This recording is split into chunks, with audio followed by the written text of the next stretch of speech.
மருத்துவக் கல்லூரிகள் குறித்து மாண்புமிகு மன்ற உறுப்பினர் அவர்கள் உரையாற்றியிருக்கிறார்கள். ஏற்கனவே இது சம்பந்தமாக பலமுறை விவாதிக்கப்பட்டிருக்கிறது, விளக்கமும் அளிக்கப்பட்டிருக்கிறது.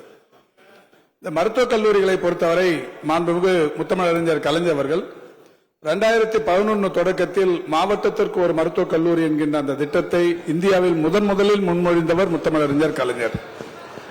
அதன் தொடர்ச்சியாக வந்த அந்த கல்லூரிகள் என்பது உங்கள் ஆட்சி காலத்திலேயே அனுமதி பெறப்பட்டு தொடங்கப்பட்டிருந்தாலும் அந்த பணிகள் முடிவுற்றது என்பது கடந்த 4 ஆண்டுகளில் ஒரு மருத்துவக் கல்லூரியின் கட்டமைப்புக்கு குறைந்தது 400 கோடியாவது செலவாகும்.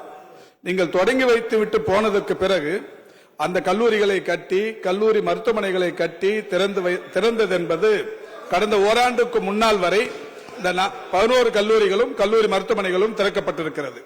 தேதி வாரியாக எவ்வப்போது அந்த கல்லூரி மருத்துவமனைகள் திறக்கப்பட்டது என்கின்ற விவரங்களை ஏற்கனவே பலமுறை சொல்லியிருக்கிறோம். அது மட்டும் இல்ல, இப்போ அந்த 7.5% இடஒதுக்கீடு என்றார்கள். 7.5% இடஒதுக்கீடு கொண்டு வந்தது உங்கள் ஆட்சி காலத்தில், மறுப்பில்லை. ஆனால் அந்த 7.5% இடஒதுக்கீடு வேண்டும் என்கின்ற கோரிக்கை அன்றைய எதிர்க்கட்சி தலைவர் மாண்புமிகு இன்றைய முதல்வர் அவர்களால் விடுக்கப்பட்டது.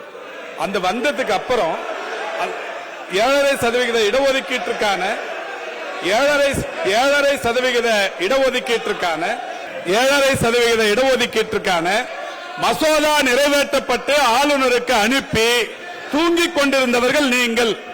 அந்த மசோதா நிறைவேற்றப்பட வேண்டும், மசோதாவுக்கு ஒப்புதல் தரப்பட வேண்டும் என்று ஆளுநர் மாளிகை முன்னால் போராட்டத்தை நடத்தி அதை அன்றைக்கு செயல்பாட்டுக்கு கொண்டு வந்தது நம்முடைய மாண்புமிகு தமிழ்நாட்டின் முதலமைச்சர்கள். அந்த மசோதா நிறைவேற்றுவதற்கு எந்த நடவடிக்கையாவது எடுத்தீர்களா?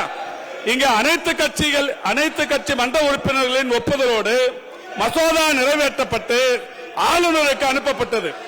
ஆளுநர் அவர்கள் 3 மாத காலம் அந்த மசோதாவை கிடப்பில் போட்டு வைத்திருந்தார். அதை நிறைவேற்றுவதற்கு எந்த வகையிலாவது அன்றைய ஆளுங்கட்சி நடவடிக்கை எடுத்ததா?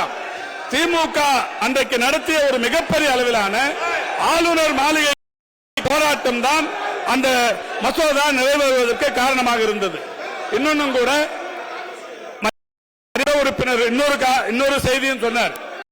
40% உயர்கல்வியில்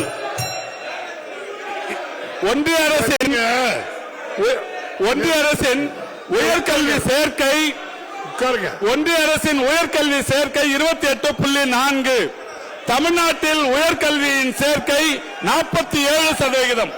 அதற்கான காரணங்கள் தமிழ் புதல்வன், நான் முதல்வன், புதுமை பெண் போன்ற பல்வேறு திட்டங்களின் வாயிலாக தமிழ்நாடு அடைந்திருக்கிற வளர்ச்சிதான்.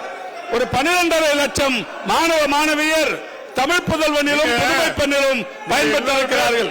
42 லட்சம் பேர் நான் முதல்வன் இருக்கிறார்கள். இப்படி பயன்பட்டது மட்டுமல்ல, 7.5% இடஒதுக்கீடு என்பது நீங்கள் வெறும் மருத்துவத்திற்கு மட்டுமே தந்தது. மாண்புமிகு தமிழ்நாட்டின் முதலமைச்சர்கள் மருத்துவம், பல் மருத்துவம், வேளாண்மை, சட்டம், மீன்வளம் போன்ற பல்வேறு தொழில் படிப்புகளுக்கு அந்த 7.5% இடஒதுக்கீட்டை தந்து 7.5% இடஒதுக்கீட்டிற்கு எல்லாமே இலவசம்.